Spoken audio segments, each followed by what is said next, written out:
Hey, it's B-Rad Celebrity Hairstylist here, your host of the Hairstylist Empowerment Podcast, a platform that allows the voices of the beauty industry to empower with the spoken word. Thank you for joining us today on today's show. We're currently over 57,000 downloads, thanks to you, and on over 40 plus podcast platforms, including Amazon Music, Audible, and Spotify. So, owner of an award-winning Hype hair studio from 2009 to 2019, Caylee Augé has a lot of hype around her name. And I'm so glad we have her here today. She's a certified John Maxwell. John Maxwell is like incredible. Trainer, coach, L'Oreal Professional Business, a trainer coach, a course creator with Inspiring Champions, and a winner of Canada's Best Beauty Talent. She grew her salon to over 1.1 million. Can you believe that? So if somebody can do that coming from nothing, and she'll share her story, and then she can show you how you can potentially do that as well. For the last 5 years, Caylee has been dedicated to sharing her 25 years of experience in the beauty industry with salon owners worldwide. Her passion to empower salon owners and take charge of their business using an easy-to-apply tools and strategies led her to create her online membership program. So endorsed by West Coast Beauty, Salon Scale, John Maxwell Team Certified Member, L'Oreal Professional Paris, and Beauty Council of Western Ontario. Let's welcome today's guest, Caylee Augé, to the show. Welcome, Caylee. Aw, thanks, Brad, for an amazing introduction. That's so nice. Did I get your last name right? You did. I did. Yeah, Auge. Yeah, French, I married a Frenchman. So I'm French. Yeah. So good. Oh, yeah. So I better get it right. Yeah. Oh, good. So Caylee, tell us a little bit about yourself and your background. Right. Well, beauty related. Well, hello to all the listeners here. I'm so happy to be here today. And my background in the industry starts from back when I was 15 and I started skipping high school to go wash hair in the hair salon. So my mom thought I was at school and I'd, rush home to get the automatic phone call that said you weren't at school that day, and was washing away. And that was my kickoff to my career that's lasted my lifetime now. Wow. So what was the turning point when you knew you wanted to be in the beauty industry? You said at like 15, you're washing hair. So what made you as a kid want to skip school and want to be in the beauty industry? Yeah, it actually goes back to I was just talking about a friend of mine. Her name's Anouk, and she's about 8 years older than me. And I was just in awe of her. She was such a beautiful person, and she was doing hair in the salon. And she used to show me, she'd say, "Oh, look at all of this cash, this money I made just doing what I love." And she was just so vibrant. And I thought, wow, that looks promising. I didn't really like school. I didn't like academics. And I just loved being in the vibe of the salon. And so just from a really young age, I was fixated on, getting the skills to be able to do that for myself. Yeah, that's amazing, because I'm studied a lot of salon owners, millionaires, billionaires. Most of those millionaires plus all dropped out of school or didn't go, or you know what I mean? So real life education was kind of the best. And for you, it's kind of missing some classes to do what you loved. You must have loved it so much because you became a salon owner. Yeah. So with your salon, tell me about your experience as a salon owner, like getting into it, kind of how you set it up. Was it a great experience for you? Everything. Yeah, let me give you kind of the synopsis. So I kind of say it like this. I spent the first 10 years of my career serving my clients. And so I had the opportunity to be a commissioned employee with an amazing mentor, Rosalind Sitar, who taught me everything I know. And I credit all my skills that I have doing hair to her. And then I rented a chair, which was like a stepping stone to owning my own salon. And I really did it because I wanted to build a team, and I really wanted to empower people and I wanted to make a difference. And so that was always my driving factor to opening a salon. I thought it was going to be easier than it was because I had had so many amazing, beautiful opportunities already in the first 10 years of doing hair. I worked with West Coast. They got me on with Sexy Hair Concepts, and I was already teaching by the time I was 18. I was teaching classes at West Coast Beauty. Wow. And by the time I was 20, I was traveling the world teaching. At 21, I was in Thailand teaching there. I was in Paris. I was all through the US. And so my career path, like from 15 to 25, was just always climbing up, right? And I thought, like, how can I get any better than this? Like, this is amazing. And so I thought opening a salon would continue to climb up. And the first couple years, well, I'd say the first year, so that was 2009, was really fun, but I was working 6 days a week behind the chair. I was hustling. I was working really hard. And then I got pregnant. Oh, wow. So 2009, I opened my business, right? I had no business skills. I had skipped most of high school, barely graduated. But I had a lot of passion and I had a lot of drive and determination. So I was just working really, really hard. And I thought if I did everything for my team and I had all the great product lines, I mean, all of them, like we had like 7 lines going on or something crazy like that. I didn't know about inventory stocking or anything.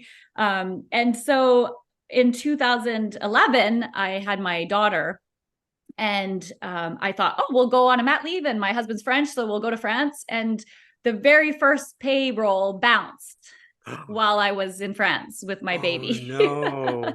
And that's when I had the eye-opening realization that as soon as you took me out of the salon, the business was not working, right? There was no business to be had. It was just like I was paying people to stay there out of the work that I was doing and overpaying people and just like a lot of leaks, like a big leaky bucket, right? You just keep putting water in and the water just keeps leaking out. So that's where I found myself at that point around 2011. Yeah, because I find a lot of people think that they can go to school, you just open a salon, build it, they will come, turnkey, you hire some people, money's going to flow, and you don't have to like worry about anything because all the staff are going to respect all the use of products. They're going to, retail, they're going to rebook, they're going to, have people come back, they're going to be a model employee. But real life tells us it's not always that way. And yes, we do have some amazing employees. So a shout out to them that kind of make the business like their own, that if you're away, you can trust them. You know that, in my own salon, I had to, whenever I went away for a holiday, I had to have shut down. So I paid everybody to be off that week. Boom. Yeah. So I had no issues because as soon as you leave the shop, even if you're gone for a couple hours, your phone's lighting up and we've got issues, you got that issue, you got to go. And I was a multi-salon owner. So when you're going from one salon to the other salon and back and forth, it can get a lot, especially if they're not close by to each other. And then when you get to the other shop, this big thing that was supposed to be massive really wasn't anything at all. So yeah, we were just talking about that. It's like Murphy's Law, right? The owner goes out of town and all of a sudden everything starts to break down. Exactly. Yeah. And then going back a little bit, you had the drive, you had the passion, you had the determination, because it seemed from that few years that you had that you went to traveling all over and being able to work with brand companies, which is like a dream for most hairstylist salon owners that work years and years and years that are still wannabes that haven't been able to do it. Can you give a tip for people that want to be like a brand ambassador or want to get to work with companies? Or were you lucky that sometimes, which happened to me, is they approached me, so it made it a lot easier for me to be a platform artist and things like that? Yeah, I don't think it's luck. I think it's the determination piece, because I coach and mentor a lot of people now. And I think a lot of people have these ideas in their head of what they want to do, but they never tell anyone. And they don't get specific enough. And so I knew, like, the first time I saw someone on stage doing platform, I was also in awe of them. Like, I'm like, oh, like I want to do that. Right. So I had that like idea already. And so I was looking for opportunities for that. And Roslyn told me that Ro from West Coast Beauty here in BC was looking for an educator. And it's really funny when I look back at it now, because I've known Ro now my whole career. And I literally like begged him for the job. Do whatever it takes. Yeah. So Roslyn had recommended me, but then it was actually at her house and we were in her little office and the interview was kind of like, why should I pick you? And I'm like, please, like, I really want to do this. Just pick me. Won't let you down. And I was like 18. I had barely even any skill. I remember he filled a room of 50 people and I had just got out of hairdressing school. And so of course I taught them the tricks I had learned from Rosalind, and they were all in awe because she's amazing. And she had taught me a few little tricks and she prepared me for the class. And that first class, I guess it was either like a sink or swim kind of situation, right? Because I was definitely under-equipped. But and I even had someone that I had been their apprentice like a couple years earlier was in the class, and I was like sweating buckets. And but it went well, and it was such a, you know, dose of adrenaline and excitement, and so that just was like on my way. And I worked for Sexy Hair Concepts. I think it was about 8 years. And then they had sold and the company changed a lot and it wasn't aligning with my values as much. And I really loved the team at L'Oreal Professional. Like it was Anna Pachuti, I don't know how to say her last name now. Yeah, Anna, I love her. Danielle her. Benoit. And so again, I just really fixated on like, that's the team I want to work with. And I went after L'Oreal to work for them. So I didn't go apply at every brand out there. And I think that's where, you know, our listeners maybe get confused of like, they think they're waiting for an opportunity to come their way, or they're trying a lot of different places. But when you actually really know what you want, like that impresses people and people want to work with you because you want to work with them. And so I think like, if you're looking for an opportunity out there, you want to get really specific about why you want it, who it is, and go after that opportunity yourself.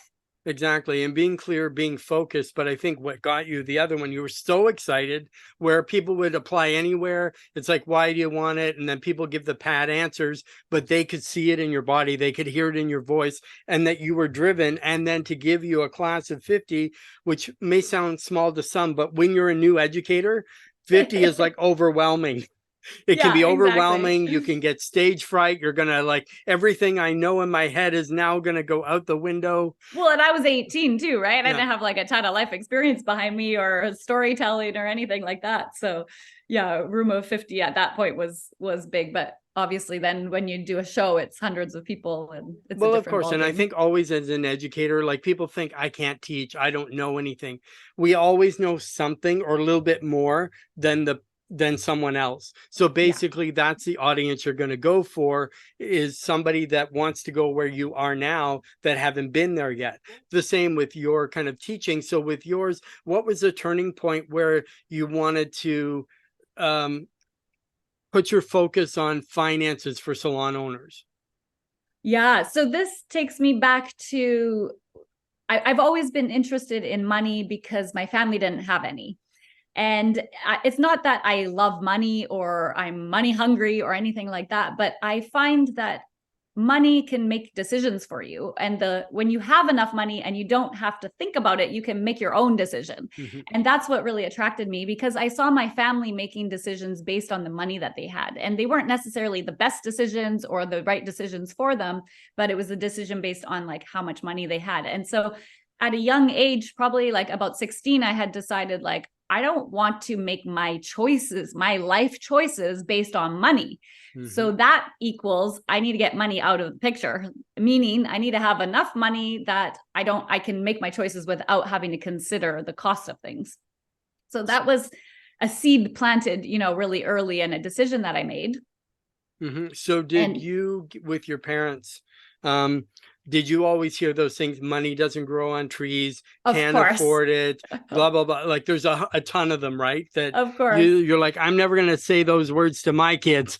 Yeah. Well, and Brad, you know what? My mom would take a calculator to the grocery store because there was no credit cards and they had the budget. You had to live within your budget. And so she would take the calculator, and as she would put the items in the cart, she'd add them in the calculator, all to avoid like an insufficient funds message at the till, because that was just that amount that she had for her groceries, right? And so for me, that was really like, whoa, like I don't want to be in that position, right? So I started reading The Wealthy Barber, which was fitting at that time, right? Yes. Rich Dad, Poor Dad. And since then, probably read every single money book. And, you know, a lot of people don't want to talk about money, or they think money is a hard conversation, but I really see it as just a tool to be able to like amplify who you are already. And so when you can like actually learn to produce income, it's really cool because you can give it away, you can support causes that you love, you can help your family, you can do things that you're passionate about without having to be like, oh, I would help that person if I had the money.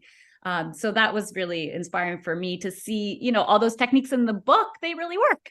And I was like, well, I want to share them because they worked for me. And it started out that I actually wanted to share them with my team. So when I bought my salon, I thought, here's a group of young, it was mostly women. Sometimes we had a couple men, but it was mostly women. And I said, I want to inspire them to be able to have the success with money that I was able to have.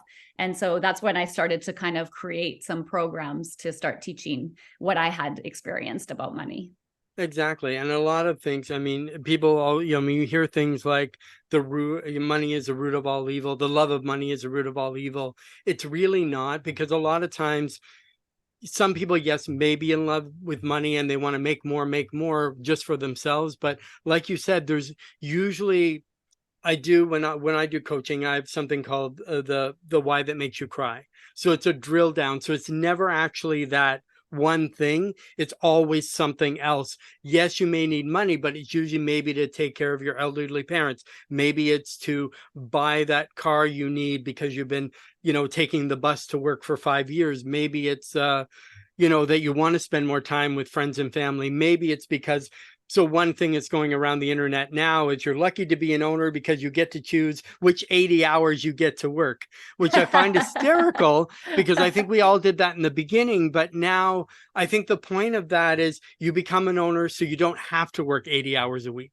And I don't believe that you shouldn't spend time on your business and in your business, but also too, we don't all work that we have to do it 80 hours a week, that in the end, all we've done is, you know, had a business, service clients, paid bills, you know, and then that was our daily thing. Come back, do it all again. And in the end, we never get a vacation. So we work, you know, we work 14 hours. So we get a couple hours sleep. We work 50 weeks so we can get 2 off.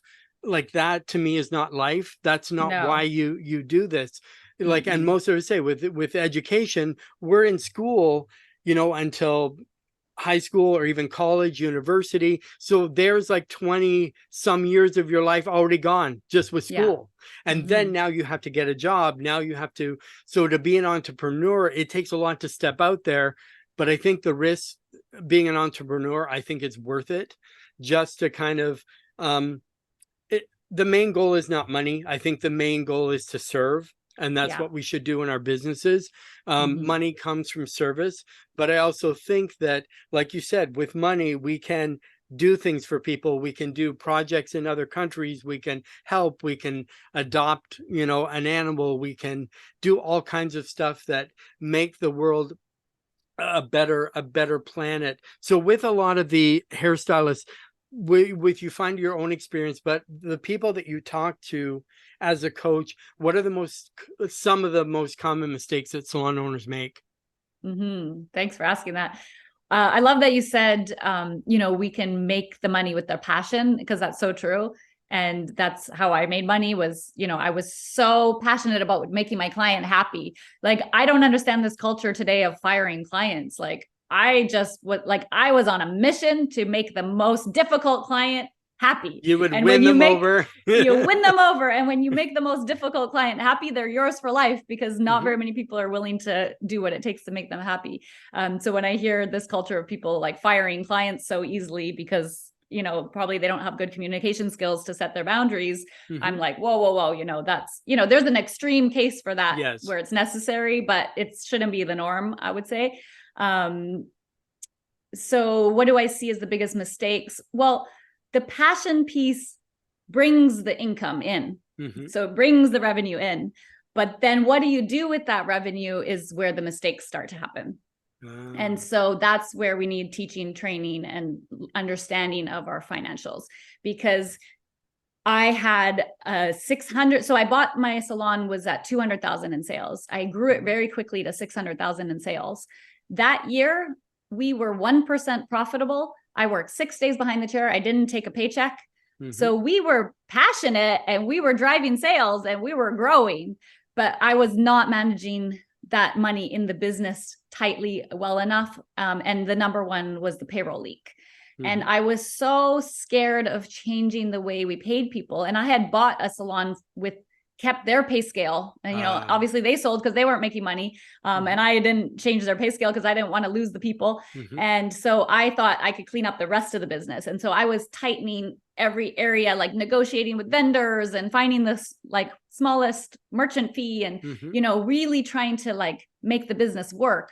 But the payroll was just so out of whack that, whatever I cleaned up, in the end, I ended up having to completely change the way we paid people. And then we started to become profitable. And so that was really hard, right? That was really, really hard. And so the mistakes that I see, I would say when we talk about money mistakes, the biggest mistakes are the payroll, to either overpaying the commission or having too much support staff, equal payroll problems. And any salon, 4 chairs or under probably doesn't need a receptionist or an apprentice. The numbers just don't work out. And the second one would be back bar wastage, just like hundreds, thousands going down the drain, and it's not benefiting anybody. So it's a really great place to clean up your business because you're not taking back from anyone. You're not like lowering the experience to client. You're just cleaning things up. So that's a great place to clean up your business.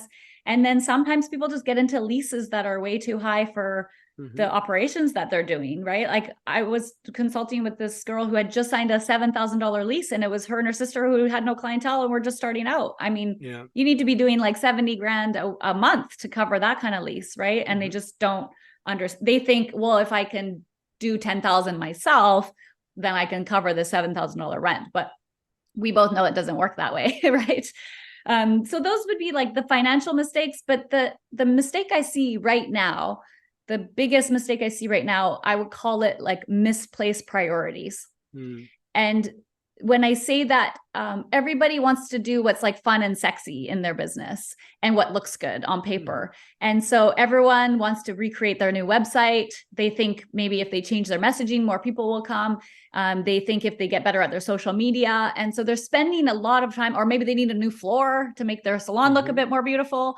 And even a lot of people got this COVID money and renovated their businesses while they were closed and not bringing any revenue, right? So I'd call that like misplaced priorities, because you're fixing things that are actually not fixing the actual problems in your business. And that's the thing with social media, because everybody before, in a town, you could be the only hair salon, or you and another salon. The competition wasn't there. But now there's so many places that clients can go. And yeah, you can have slick advertising. You can have like, I could see this ad, the ad is done beautifully, it looks great. And then I walk in and the receptionist ignores me. Then I finally get to talk to them. I make an appointment.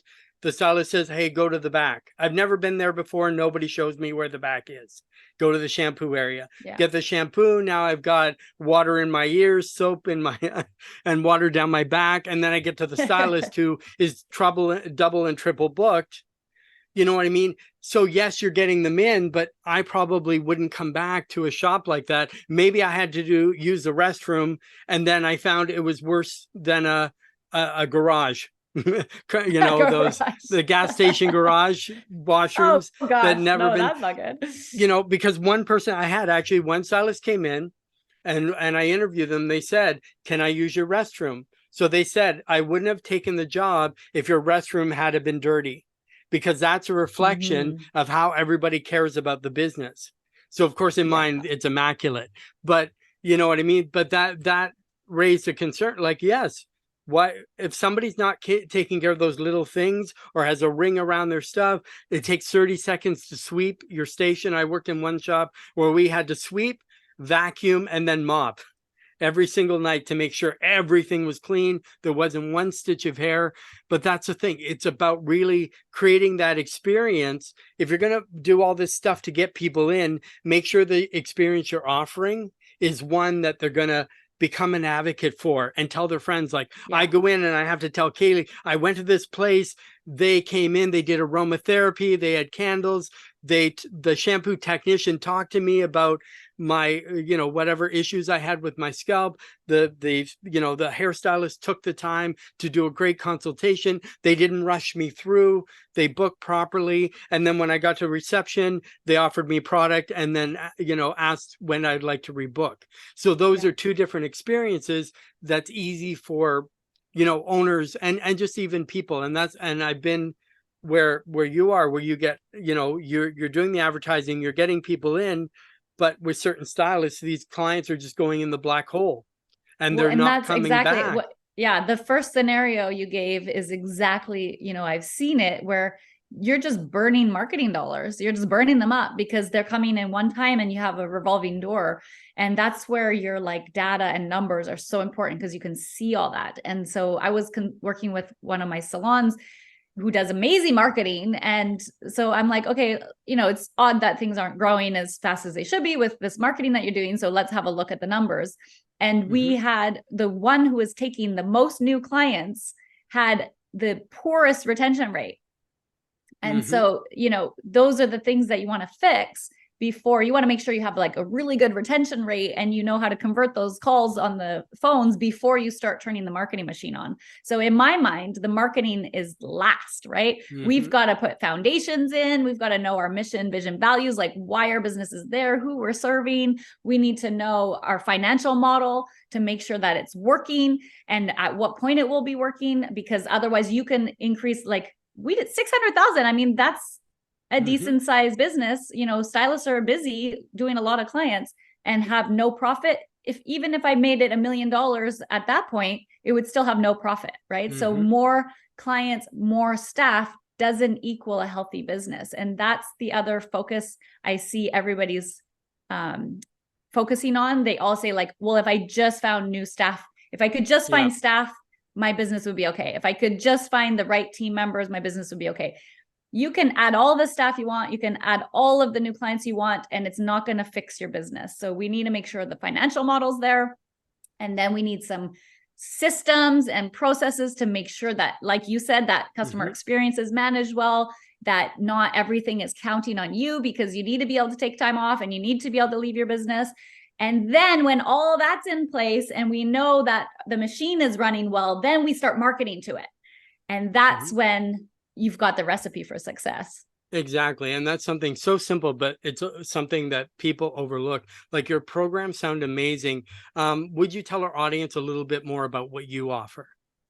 Sure. Well, we've done a lot of different things. And what we found works best is we found that there's a lot of the same problems happening. And so we've put those into video because that way we can keep the cost down for people, that they don't have to spend a lot of money for one-on-one where we're teaching the same things over and over. So we've got a video aspect of some of the most common things.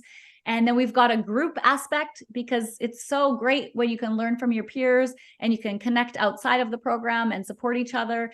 And it's just really beautiful to see that. And then we also have a one-on-one aspect, because we know that you need like your own customized journey through the content, because everyone's facing different things in their business and have more like different urgent needs. And so the journey looks a little different for everyone. So when you work with us, you get your first year concierge call, which maps you through the program. Then you get a vision setting call where we find out like, what are you trying to achieve? Where are you trying to get? And where do you want to be 4 months from now when we finish the program? And then you get a call with me where I put a strategy together and we start to build all the pieces of the learning pieces that you need and the strategies that you need in your business to grow. And then we support you every day on Slack. I mean, you don't have to be there every day, but we show up checking Slack if there's questions and really communicate with you to move you through. So it's a real deep dive, fast track program to put those pieces in place that we know make that turnkey business that you're talking about, where the owner can go, a few months and come back to the business still functioning. Yeah, and I believe it's always great to have a mentor or coach, somebody to bounce stuff off, somebody to guide you, especially somebody who's actually done it before. And they're say, okay, this is what I did in my business, but obviously they're going to cater it to the person they're guiding and they're helping. So if somebody's interested in signing up or learning more, where can everybody find you on social media? Yeah, well, maybe we can pop a link in Sure for can. booking an evaluation call. Mhm. So it would either be with me or one of my coaches. And basically, we would see if we're the right fit and if our program suits your needs. And then if it is, then we can let you know how you can sign up. And if it isn't, then we'll do our best to provide you with a resource that we think will suit your business. Yeah, and we're also going to pop some links in for anybody who's listening or signs up with Caylee. She has offered some free resources for you Yeah, online that you can kind of check out and that sort of thing. So as we kind of wrap up, this time went so fast. You're probably the guest that totally. it's when it's like the fastest from. But what's a nugget of gold you would like to leave our audience? Nugget of gold for in the kind of financial area or business Just building, in anything, just any kind of anything you want, anything. you feel like dropping. Well, I think right now where I'm at and what I'm seeing is like clarity. So I think when you have clarity about what you want and what you're doing, that gives action. I have, some clients and they're like, "Oh, I'm struggling with procrastination or I'm not getting this opportunity that I want." And I'm like, "Well, tell me more about that." And I don't think they're procrastinating or they're not getting the opportunity. I think they're just not clear exactly what they want or where they want to go. So I think when you can get really clear about what you need from your business and really clear about the lifestyle you want to create for yourself, then you can start to make those things happen in your life and you can get a roadmap there and you can find someone who's already been there and you can get them to mentor you to get there. But when you're kind of floundering and you're not really sure, that's when you get stuck in these places of like procrastination or inaction, and just feeling like you're not moving forward. So I guess that would be my nugget for today. Yeah, it's a great nugget. It's like a gold boulder because that's really what people need. They need clarity, they need focus, they need vision. But obviously, if somebody signs up with you, that's something you help them with Yeah, that they that's can. the first thing we do. That's Yeah. the first thing we do is we get clear on what are we trying to achieve here. Yeah, because you want to make sure, because how can you go forward if you don't even know where you're going or you don't know what Exactly. you're in alignment with? And that's one thing you said earlier, is that you wanted to work with companies that felt in alignment with you. And that's what some people do. They just like, I want to work with any company, whoever hires me. But if they're not really in alignment, same when I have guests on the Hairstylist Empowerment Podcast, if they're not in alignment with my audience, with how I resonate, my mission and vision statement, like obviously too, they may not be the right person for the show. So as Yeah. we wrap up, I want to say thank you, Caylee, for being an amazing guest on today's show. We'll make sure to drop the link, and I'll see you guys next time. Awesome. Thanks for having me and all the best to all of you. You can borrow my passion and drive if you're lacking some right now. I've got enough to go around.